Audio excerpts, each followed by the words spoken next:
Lo pernah rebahan malam-malam, dan tiba-tiba kepala lo dipenuhi pertanyaan yang gak ada ujungnya? Besok kerja apa? Kapan bisa beli rumah?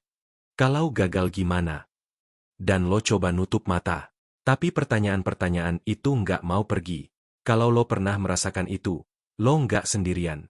Karena ternyata, perasaan itu sangat-sangat banyak dirasakan oleh anak muda Indonesia sekarang. Sebuah survei yang melibatkan lebih dari 1.000 anak muda Gen Z Indonesia pada akhir 2025 menemukan sesuatu yang mengejutkan. 60% dari mereka mengaku cemas akan masa depan sebagai pemicu utama gangguan kesehatan mental mereka. Dan hari ini, kita nggak akan bahas berita ekonomi atau data geopolitik. Kenapa anak muda, generasi yang katanya paling terhubung, paling melek informasi, paling dinamis sepanjang sejarah, justru menjadi generasi yang paling takut menghadapi masa depannya sendiri?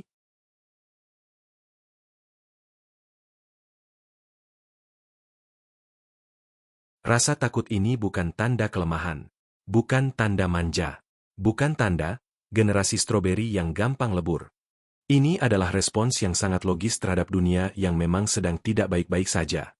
Coba pikirkan, generasi muda sekarang tumbuh dan dewasa sambil menyaksikan berturut-turut krisis keuangan global 2008 yang menghantam ekonomi orang tua mereka. Pandemi COVID-19 yang mencuri 2-3 tahun masa paling kritis perkembangan sosial dan pendidikan mereka. Lockdown yang membuat mereka duduk sendirian di kamar, terputus dari teman, dari sekolah, dari kehidupan. Lalu keluar dari pandemi ke dunia yang penuh inflasi, persaingan kerja semakin brutal, dan harga properti yang kini sudah terasa seperti lelucon, dan ini belum termasuk satu hal lagi yang benar-benar unik untuk generasi ini. Mereka adalah generasi pertama yang tumbuh besar sepenuhnya dengan media sosial, dan itu mengubah segalanya dengan cara yang dulu nggak pernah ada dalam kamus generasi manapun sebelumnya.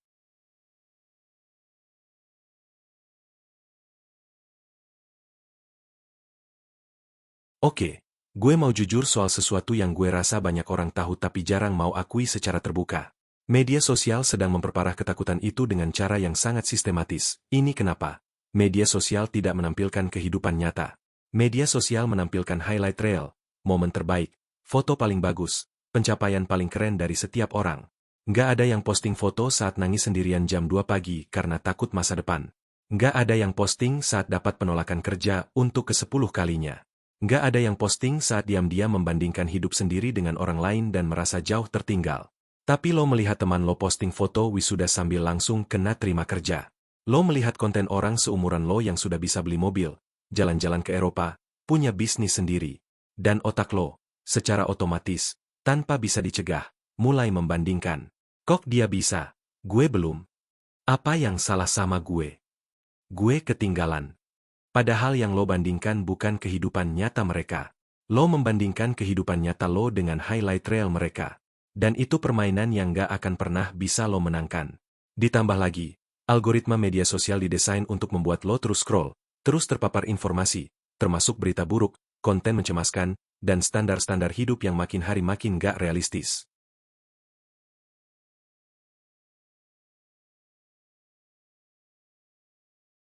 Tapi ketakutan anak muda bukan cuma soal perasaan yang bisa diselesaikan dengan positive thinking atau berhenti overthinking.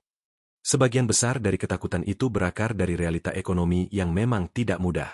Coba hitung sendiri, kos 1 juta, makan sehari 2 kali dikali 30 hari, transportasi, pulsa, listrik, dan entah dari mana harus menabung untuk masa depan. Sementara harga rumah di kota besar sudah menyentuh angka yang butuh puluhan tahun untuk dicapai bahkan dengan gaji yang jauh di atas rata-rata. Biaya kuliah terus naik. Inflasi menggerogoti daya beli dari dalam. Dan di saat yang sama, dunia kerja makin keras persaingannya. Setiap tahun jutaan fresh graduate baru masuk ke pasar kerja yang sudah penuh sesak. Ditambah ancaman AI yang mulai menggeser pekerjaan-pekerjaan yang dulu dianggap aman. Tekanan finansial menjadi faktor signifikan bagi 57% Gen Z yang mengalami gangguan kesehatan mental, diikuti oleh ekspektasi sosial sebesar 42%. Jadi ketika anak muda takut soal masa depan finansialnya, itu bukan lebay. Itu bukan cengeng. Itu ketakutan yang punya alasan yang sangat konkret.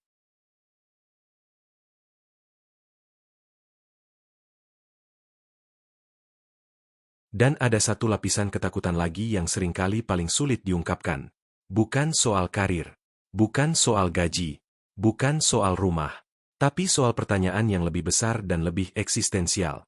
Apakah dunia ini masih akan baik-baik saja saat gue tua nanti? Ini yang para ahli sebut eco anxiety, kecemasan ekologis. Rasa takut yang lahir bukan dari imajinasi berlebihan, tapi dari melihat laporan ilmiah yang nyata tentang planet yang suhunya terus naik, es yang mencair, bencana yang makin sering dan makin parah. Generasi muda sekarang adalah generasi pertama yang tumbuh dengan kesadaran penuh bahwa mereka mewarisi masalah besar yang tidak mereka ciptakan, perubahan iklim, utang negara, kerusakan lingkungan, ketidakstabilan geopolitik, tapi harus mereka yang menanggung konsekuensinya. Banyak dari mereka merasa sedih, tidak berdaya, dan dikhianati oleh pemerintah karena dianggap tidak cukup mengambil tindakan untuk melindungi lingkungan dan masa depan. Itu bukan drama. Itu adalah rasa sakit yang sangat nyata dari sebuah generasi yang menyadari bahwa masa depan yang harusnya milik mereka terasa semakin tidak pasti setiap harinya.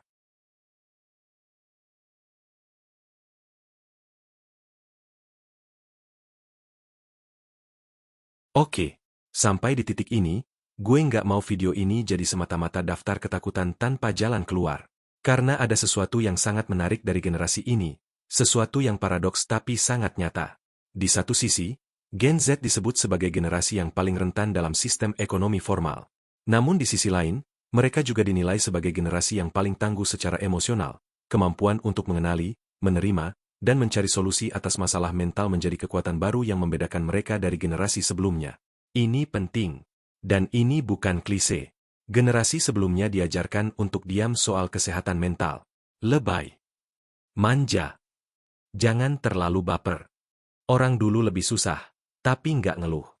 Gen Z, mereka yang pertama kali dengan lantang bilang, ini bukan lebay. Ini nyata. Dan gue butuh bantuan. Selain itu, di tengah semua ketakutan itu, banyak anak muda yang justru memilih untuk bergerak, bukan menunggu keadaan membaik sendiri. Mereka membangun komunitas. Mereka menciptakan lapangan kerja sendiri.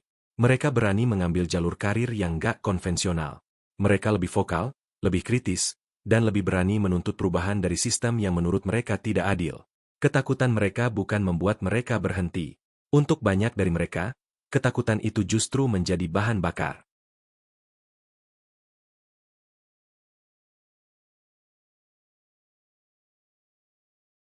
Gue nggak akan kasih lo tips 10 cara jadi positif setiap hari, yang generik dan nggak ada rasanya. Tapi gue mau bagikan beberapa hal yang, berdasarkan riset dan pengalaman banyak orang, benar-benar membantu ketika ketakutan soal masa depan mulai terasa terlalu berat. 1. Bedakan antara ketakutan yang produktif dan yang merusak. Ketakutan yang produktif adalah yang mendorong lo untuk bergerak, belajar skill baru, mulai menabung, memperbaiki CV. Ketakutan yang merusak adalah yang membuat lo terpaku, nggak bergerak kemana-mana, tapi juga nggak bisa berhenti mikir. Kenali perbedaannya. Dan kalau lo sedang terjebak di yang kedua, itu sinyal bahwa lo butuh sesuatu lebih dari sekadar motivasi. 2. Kurangi dosis informasi negatif, bukan ignorance. Melek informasi itu penting, tapi ada perbedaan antara tahu dan tenggelam. Lo nggak perlu baca semua berita buruk setiap jam. Tetapkan waktu khusus untuk mengonsumsi berita, dan di luar itu, jaga ruang kepala lo. 3. Bandingkan diri lo dengan versi lo kemarin, bukan dengan orang lain hari ini. Ini bukan klise. Ini strategi kognitif yang nyata. Progres lo yang sesungguhnya adalah seberapa jauh lo sudah berkembang dari titik awal lo sendiri, bukan seberapa dekat lo dengan pencapaian orang lain. 4. Bicarakan. Dengan siapapun yang lo percaya. Ketakutan yang disimpan sendirian dalam gelap akan tumbuh jauh lebih besar dari aslinya. Keluarkan. Ke teman. Ke keluarga. Ke konselor atau psikolog kalau memang itu yang dibutuhkan. Tidak ada yang kalah dengan mencari bantuan. 5. Fokus pada apa yang bisa lo kontrol hari ini. Masa depan selalu akan tidak pasti. Untuk semua orang, di semua zaman. Yang bisa lo lakukan adalah bertanggung jawab penuh atas hari ini. Satu keputusan yang lebih baik. Satu langkah kecil ke arah yang benar. Itu nyata. Itu cukup untuk sekarang.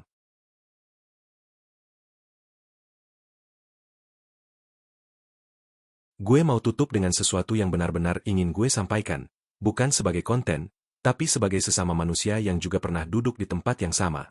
Kalau lo sekarang sedang takut, takut soal karir, takut soal uang, takut soal masa depan yang terasa kabur dan tidak pasti, lo tidak gila, lo tidak lemah, dan lo pasti bukan satu-satunya. Lo hidup di zaman yang memang lebih berat dari yang pernah ada sebelumnya, bukan karena lo kurang tangguh, tapi karena dunia yang lo warisi memang penuh dengan tantangan yang belum pernah ada jawabannya di buku manapun. Dan justru karena itu, setiap kali lo memilih untuk tetap berjalan meskipun takut, itu bukan hal kecil. Itu adalah keberanian. Yang paling kuat bukan yang tidak pernah takut. Yang paling kuat adalah yang tetap melangkah meski takutnya nyata.